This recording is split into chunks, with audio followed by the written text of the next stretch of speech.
21वीं सदी में सोलर एनर्जी की बात की जाती है और लद्दाख में सोलर एनर्जी की कोई कमी नहीं है। बीजेपी के लोग ये जानते हैं, समझते हैं कि अगर आपको रिप्रेजेंटेशन दिया जाए तो फिर वो आपसे आपकी जमीन नहीं छीन पाएंगे। मामला जमीन का है और बीजेपी के लोग जो आपकी जमीन है आपसे लेना चाहते हैं। कुछ महीने पहले कन्याकुमारी से हम कश्मीर तक चले थे। यात्रा को हमने भारत जोड़ो यात्रा नाम दिया था और हमारा लक्ष्य जो बीजेपी और आरएसएस देश में नफरत और हिंसा फैला रहे हैं उसके खिलाफ खड़ा होना, देश में भाईचारा मोहब्बत फैलाने की हमने कोशिश की। यात्रा का मैसेज था, बहुत अच्छा नारा जो यात्रा में से निकला था, नफरत के बाजार में हम मोहब्बत की दुकान खोलने निकले हैं। और यही आपकी सोच है। पिछले दिनों में अपनी आंखों से मुझे यह देखने को मिला। यात्रा श्रीनगर में नहीं रुकनी थी, यात्रा को लद्दाख में आना था, मगर उस समय सर्दी थी, बर्फ थी और एडमिनिस्ट्रेशन ने हमें मना किया, कहा कि लद्दाख में नहीं जाना चाहिए। तो हमने बात मान ली थी। तो मेरे दिल में था और अभी भी है कि लद्दाख में भी हमें वो यात्रा चलानी चाहिए। शायद छोटा सा पहला कदम लिया, पैदल नहीं गए मगर मोटर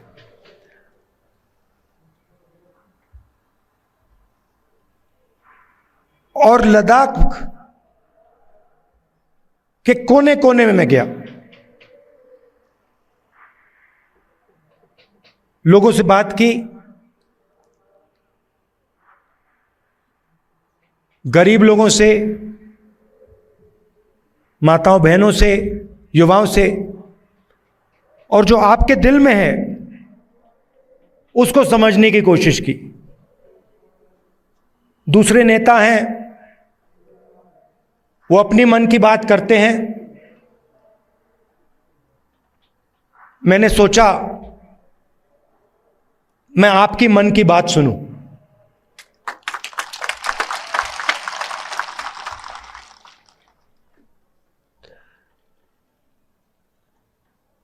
एक बात तो बिल्कुल साफ है कि जो गांधी जी की विचारधारा है, कांग्रेस पार्टी की विचारधारा है, वो लद्दाख के खून में और डीएनए में है। और मैं सिर्फ नहीं बोल रहा हूं आपको, ये मत समझिए कि मैं आपको भाषण में बात बोल रहा हूं। मोटरसाइकिल में मैंने पूरे लद्दाख का चक्कर काटा है और रास्ते में देश भर से हमारे लोग लेबर का काम करते हैं। बिहार से, राजस्थान से, उत्तर प्रदेश से, झारखंड से, छत्तीसगढ़ से, अलग अलग स्टेट से यहां लोग सड़क बनाने, लेबर का काम करते हैं। और मैंने जानबूझ के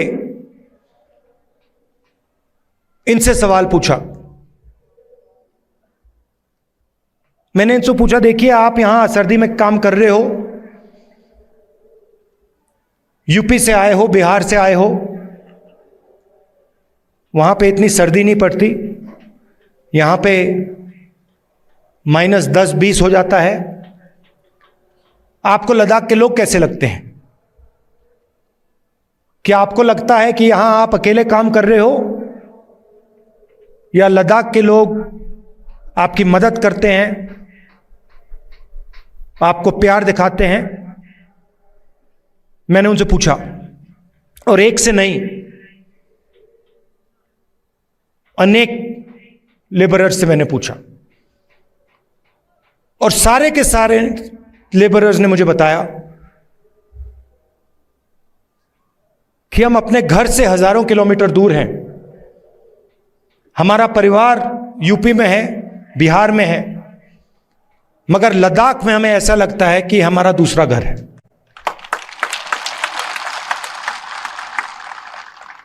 यहां पे जो भी कठिनाई होती है, पत्थर गिर जाते हैं, चोट लग जाती है, सर्दी होती है, भूख लग जाती है, लद्दाख के लोग हमारी मदद करते हैं। और जब भी हम उनके पास मदद के लिए जाते हैं, वो एकदम हमारी मदद करते हैं। तो ये आपके डीएनए में है। आप एक साथ इज्जत के साथ, बिना नफरत के रहते हो, और जो कांग्रेस पार्टी विचारधारा है वो आपके दिल के अंदर है। तो इस दौरे में आपने मुझे क्या बताया? सबसे पहले आपने बोला कि जो आपका रिप्रेजेंटेशन होना चाहिए, जो आपकी राजनीतिक आवाज होनी चाहिए, जो आपके लोकल गवर्नमेंट्स के लीडर होने चाहिए, वो आवाज आपकी दबाई जा रही है। आप जरूर यूनियन टेरिटरी बने, मगर आपके जो हक हैं, आपके जो अधिकार हैं, वो आपको नहीं मिल रहे हैं। ये आपने पहली बात बोली। दूसरी बात आपने बोली कि जो रोजगार के वायदे आपसे किए गए थे, वो वायदे झूठे थे। और लद्दाख के कोने कोने में अगर किसी भी युवा से बात की जाए, वो आपको कहेगा कि लद्दाख बेरोजगारी का एपिसेंटर है। तीसरी बात आपने बोली कि जो सेलफोन की कवरेज होनी चाहिए, जो कम्युनिकेशन का सिस्टम होना चाहिए, वो नहीं है। यहां शायद आपने लोकल एयरपोर्ट की भी बात की कि यहां पे आपका एयरपोर्ट है मगर हवाई जहाज नहीं आता है। तो मैंने आपकी बात सुनने की कोशिश की, और कांग्रेस पार्टी आपके साथ खड़ी है, और आपकी जो स्ट्रगल है, चाहे वो आपकी जमीन का मामला हो, चाहे वो रोजगार का मामला हो, चाहे वो आपका जो कल्चर है, आपकी जो भाषाएं हैं, उसकी रक्षा करने की बात हो, हम आपके साथ एक साथ खड़े हैं।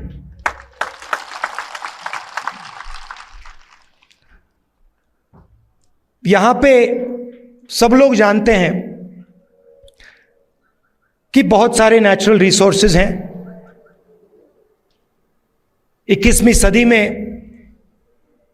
सोलर एनर्जी की बात की जाती है, और लद्दाख में सोलर एनर्जी की कोई कमी नहीं है। बीजेपी के लोग ये जानते हैं, समझते हैं कि अगर आपको रिप्रेजेंटेशन दिया जाए तो फिर वो आपसे आपकी जमीन नहीं छीन पाएगी। मामला जमीन का है और बीजेपी के लोग जो आपकी जमीन है आपसे लेना चाहते हैं। अदानी जी के बड़े बड़े प्रोजेक्ट्स यहां लगाना चाहते हैं और उन प्रोजेक्ट्स का फायदा आपको नहीं दिलवाना चाहते हैं। हम ये कभी होने नहीं देंगे।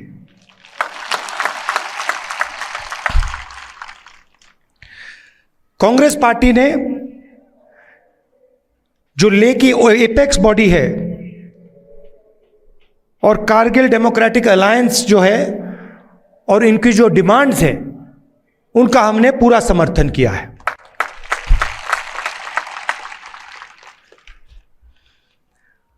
आखिरी बात मैं आपसे कहना चाहता हूं, लद्दाख एक स्ट्रेटेजिक जगह है और यहां आने पर, खासतौर से जब मैं पैंगोंग लेक में था, तो एक बात बिल्कुल साफ है कि चाइना ने हिंदुस्तान की जमीन ली है। हजारों किलोमीटर जमीन हिंदुस्तान की चाइना ने हमसे छीनी है। और दुख की बात है कि हिंदुस्तान के प्रधानमंत्री ने ऑपोजिशन की मीटिंग में कहा कि हिंदुस्तान का 1 इंच किसी ने नहीं लिया है। यह सरासर झूठ है। लद्दाख का हर व्यक्ति इस बात को जानता है कि लद्दाख की जमीन चाइना ने हिंदुस्तान से ली है और प्रधानमंत्री जी सच नहीं बोल रहे हैं। और आपका जो रोल रहा है, खासतौर से कारगिल का रोल रहा है, उसके बारे में भी मैं कहना चाहता हूं। जब भी हिंदुस्तान को आपकी जरूरत पड़ी है, जब भी बॉर्डर पे युद्ध हुआ है, तो कारगिल के लोग एक आवाज के साथ हिंदुस्तान के साथ खड़े हुए हैं। यह आपकी हिस्ट्री है। यह आपने एक बार नहीं, अनेक बार देश को दिखाया है। तो मैं इसके लिए आपको दिल से धन्यवाद करना चाहता हूं और आपको आश्वासन देना चाहता हूं कि इस देश में बहुत सारे धर्म के लोग हैं, अलग अलग जात के लोग हैं, अलग अलग भाषाएं बोलते हैं लोग। हमारे लिए सब लोग एक हैं और इस देश में सब लोगों को इज्जत से, मोहब्बत से रहना चाहिए। आप यहां आए, आपने अपना कीमती समय मुझे दिया, इसके लिए मैं आपको दिल से धन्यवाद कहना चाहता हूं।